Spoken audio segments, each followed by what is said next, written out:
So let's start the interview. Yeah. Guys, thank you very much for giving us this slot. I know that you may be very busy preparing the gig for tonight. I'm Carmen. I'm coming from Spain, and I will ask you some questions on behalf of GoetiaMedia. Okay? Yeah, sure. So, yeah. The first one is that, some people are calling you the new generation of European progressive metal. Do you see yourselves this way, and which bands would you say are also in this new generation? Good question. Yeah. Do you have a take? I think that's one of those things that's hard to kind of grasp at the moment. Maybe in the future we will be able to look back and see that we were perhaps part of a new wave of this kind of music. Right now I just feel like we're just doing our own thing. And I don't really have a good overview of where we would be placed. I can sense that we were maybe a part of a wave of gent bands, like that emerged in like around 10 years ago. So there was like Periphery and Tesseract and Monuments, and I think they sort of brought us up a little bit. Because that's also when we really started like using 7-string guitars. So I think there was a wave there. Right now I'm trying to grasp what's happening in the metal scene. I don't really know. Yeah, same. But I'm excited about the future. This is not like in an interview, like, where do you see yourself in 5 years in this moment?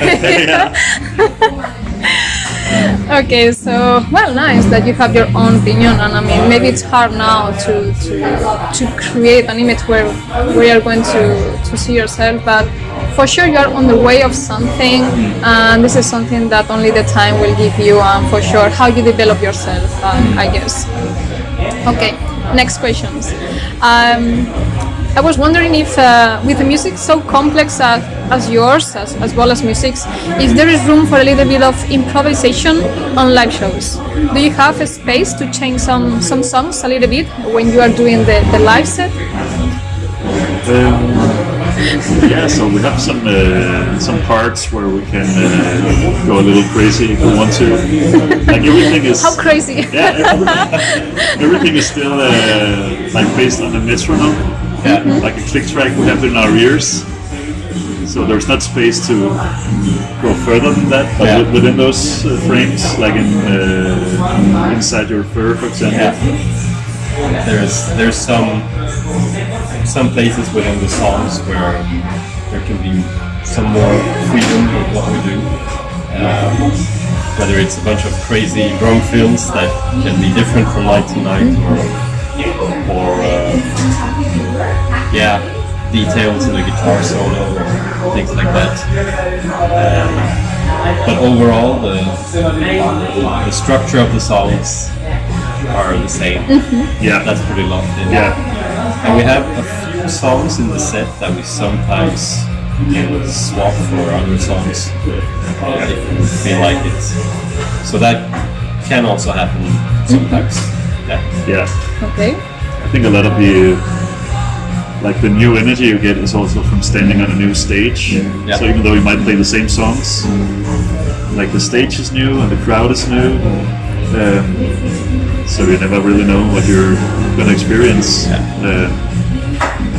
That's enough for me sometimes. So I may have a few places where I might sing a word a bit later, or like improvise like the phrasing of a note.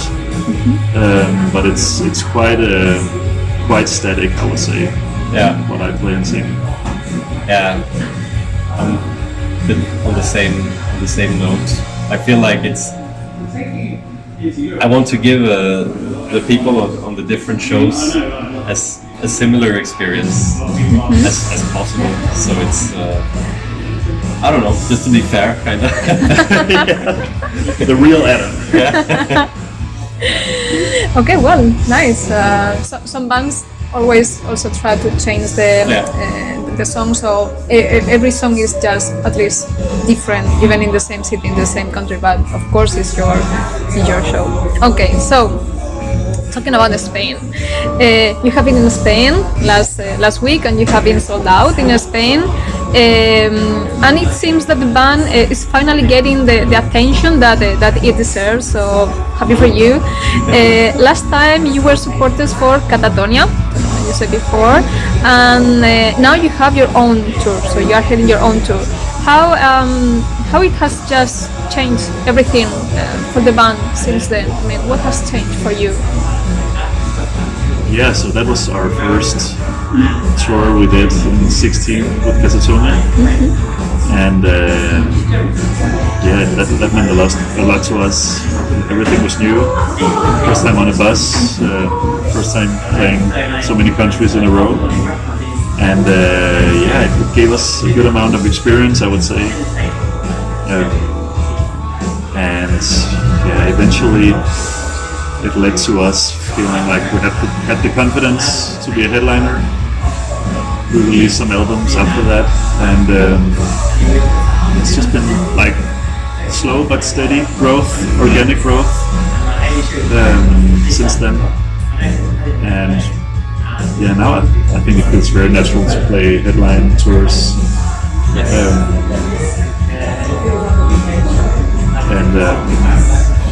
We're going to continue with that, no doubt. I'm very happy for you that you are growing, and I think that if growth is happening, is because you are on the right path.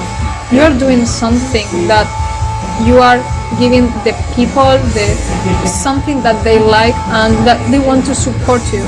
And I think that after the lockdown and all the situation, and afterwards now going on a headline tour on your own and having the people supporting you, I think that it's worth it. And I have to say that you as a musician, everything you have been suffering, like cancel tours and everything, now going back and being able to do your own headliner tour and being on the stage doing sold outs, is that you're on the right path and you are doing the right thing. So congratulations. Thanks. Next question. It seems that you're working with a new light company from Denmark on this tour, Vertigo. So are you taking care of more things now on the tour, or just music? Are you thinking more like in the production now?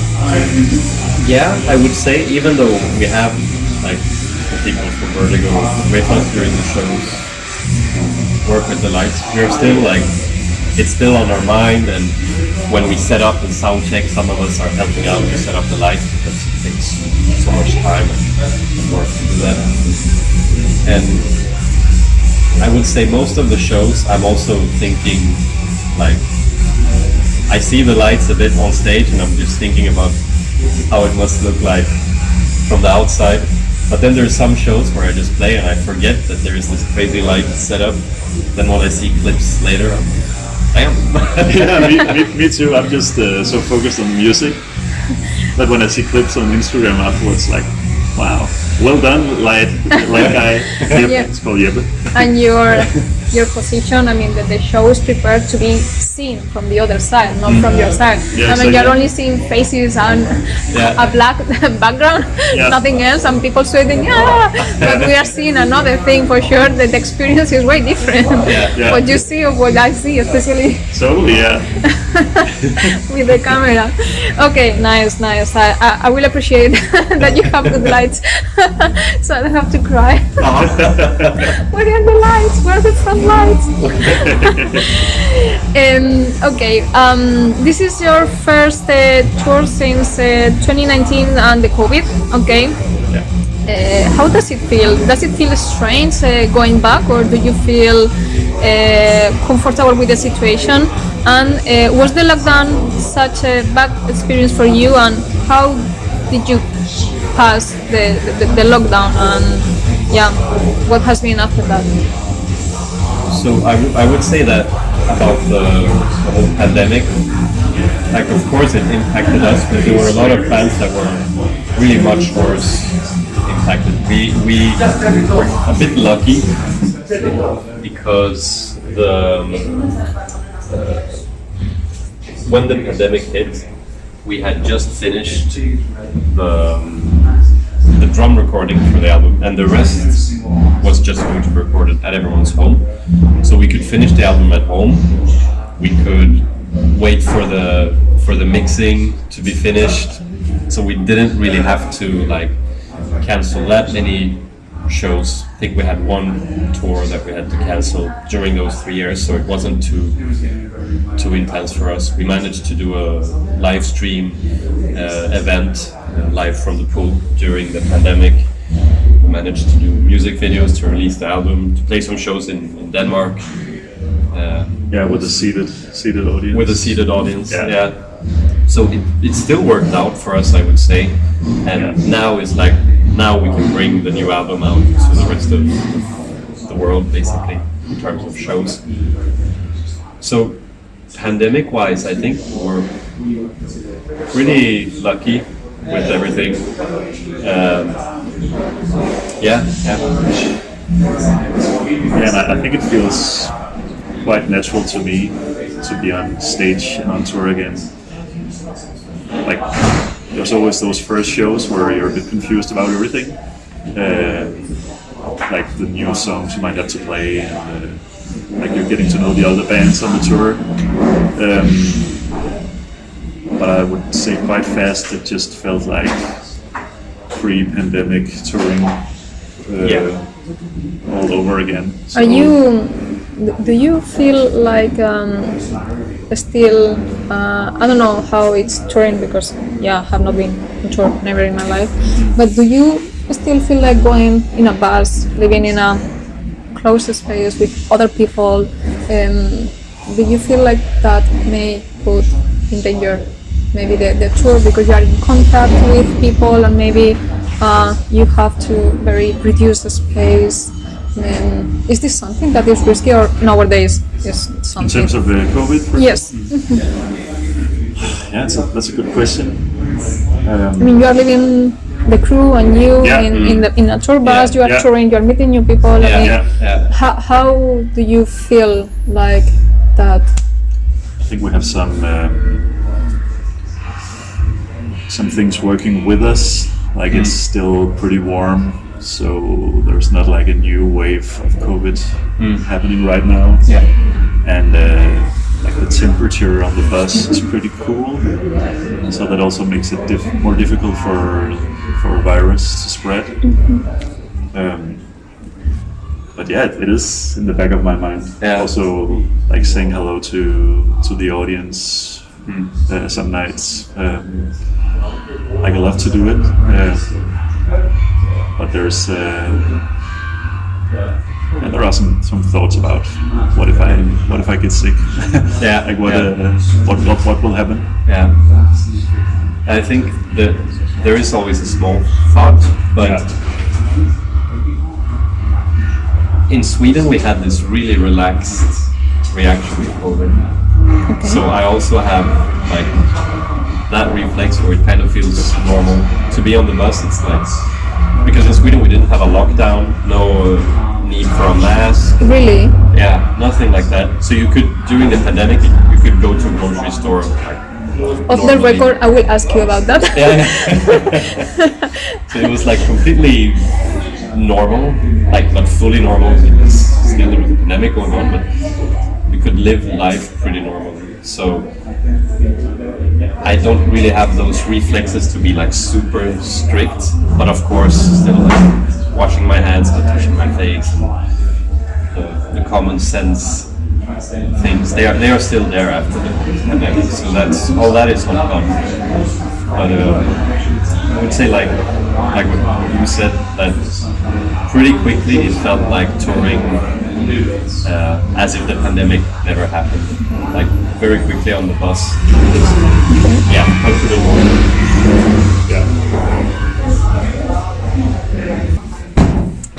This is about a swimming pool. Oh, nice. That abandoned swimming pool show from last year was a blast. Okay, so now it's an official release from VOLA. So, which other abandoned places would you like to play in the future? Good question. All right.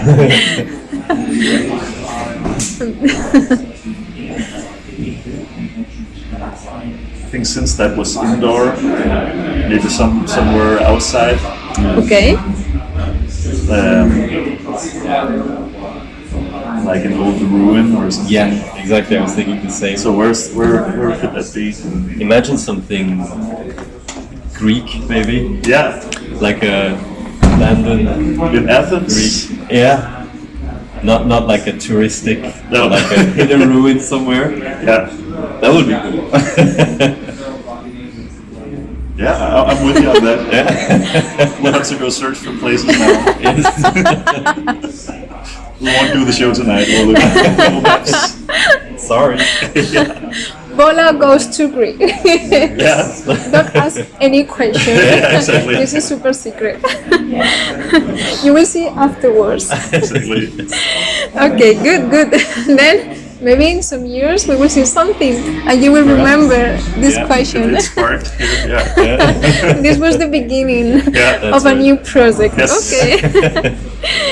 Nice. What can you tell us about those dates with Devin Townsend last April? And what about a future collaboration with him? Yeah, we were lucky to be picked as support for, was it three? 3 shows. 3 shows, yeah. Sort of the big conclusion, I would say, in Royal Albert Hall Yeah. in London. And yeah, that was an amazing stage to be on and an amazing room to look out at. Like sometimes you get disappointed when you see a room in real life that you've seen only in pictures, but this like lived up to the hype, I would say. Yes, I agree. Totally. So yeah, a really awesome experience, and also kind of nice not to be like the headliner. I know we wouldn't headline that place, but like you have a little bit less nerves sometimes. I do, at least, when we're not the headline band, because Little like bit of less responsibility. Yeah, exactly. That's right. And like we have that responsibility tonight, for example, and that's nice. But like that dynamic between having it and not having it is cool. So Yeah. collab. Yeah, I mean, could be cool. David, call us. Yeah, that's right. Yeah, I really like what he did with Soilwork, for example. Big fan of Soilwork and of Devin, so Yeah. I would be up for it. Yeah, me too. It was pretty cool. Also, did a song together with some guys from Sugar and Gojira. Of Blood and Salt. Yeah, exactly. That was pretty cool. As well. Yeah. Yeah, That was awesome. Would be nice. I mean, I have been asked in an interview about a collaboration, so here I am.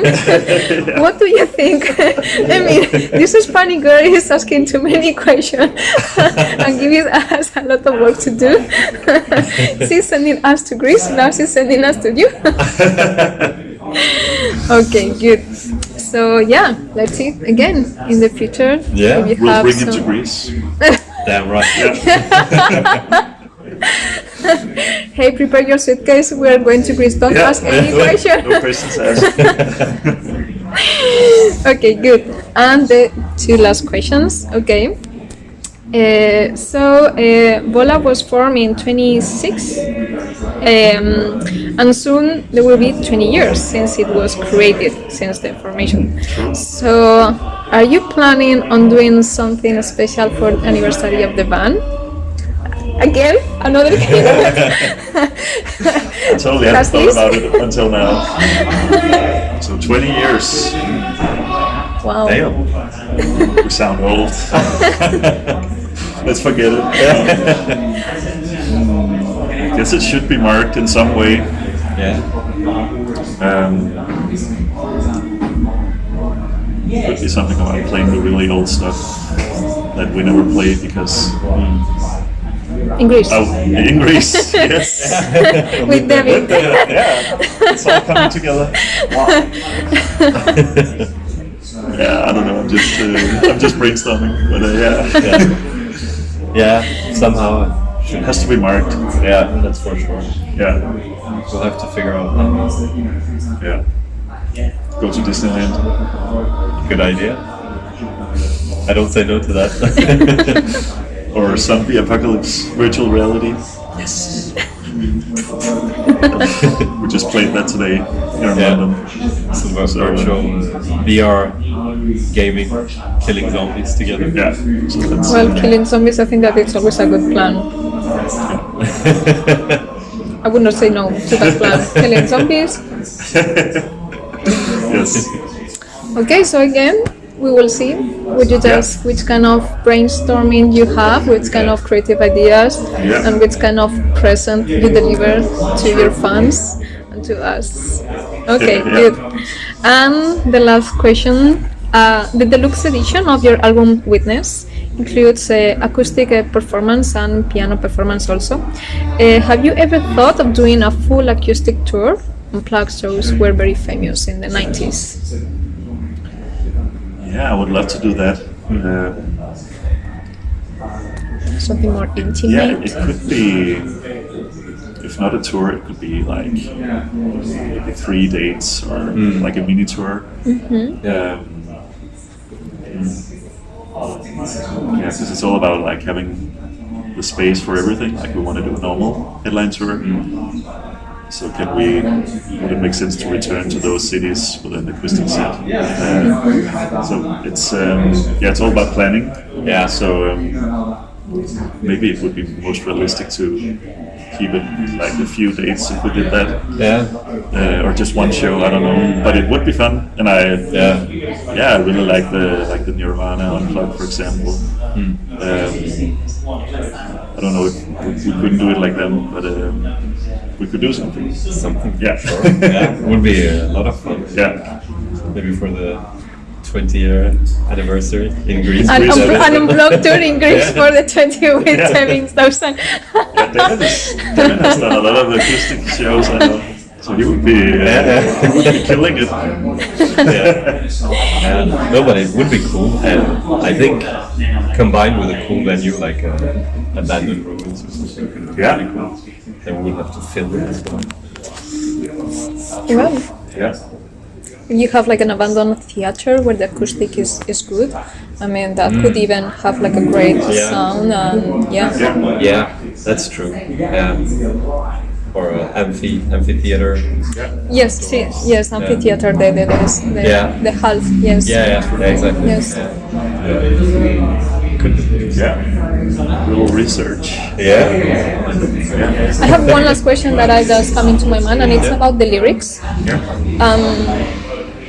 It's already 20 years, and how the lyrics are reflecting your evolution in the band, and that is first question. And the second question is, what has been the lyrics that more touched your heart, or what has been the hardest one to write or to sing? Yeah.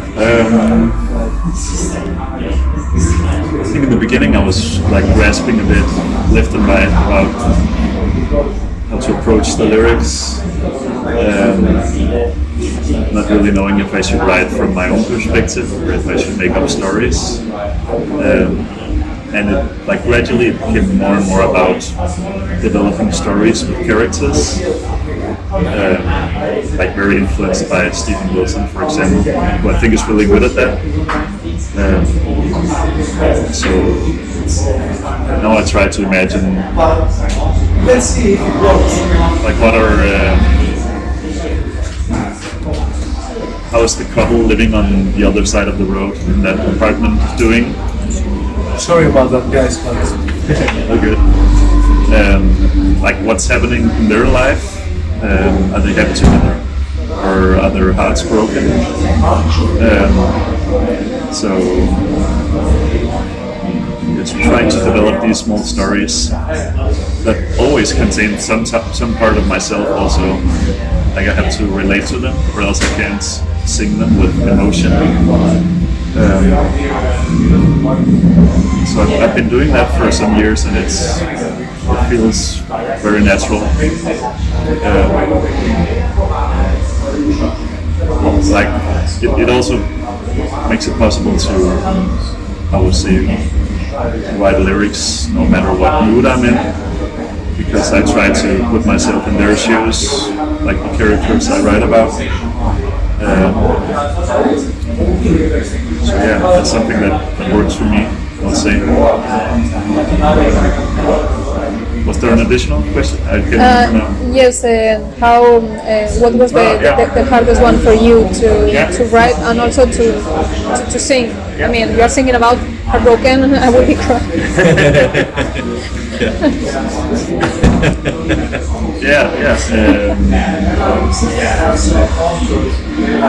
There are also many special moments on stage for me.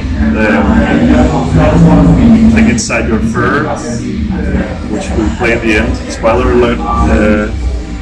This is always kind of special because it's about clinging to some kind of nostalgia, and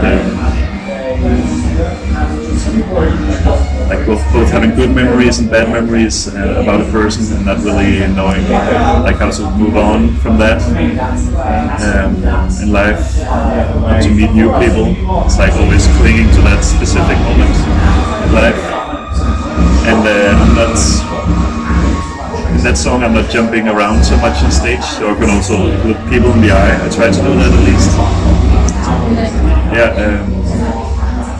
And sort of imagine that they are going through some of those things, the audience. So I hope I make some kind of connection there, at least. So I think that's the most special moment for me. For sure, you can just relate with the people, and the people can just feel the songs, the lyrics, and everything. Okay, guys, this was the last question. Thank you very much for your time. It was a pleasure to spend this time with you, and I hope that you like the questions. I'm sorry that I'm giving you some extra tasks for the 20th anniversary. Hope that you enjoy Greece. Yes. No doubt. If it's warm. Yeah. If it's warm, we'll enjoy it. Yeah. And see you in the next shows. Appreciate it. Thank you for taking the time. Okay.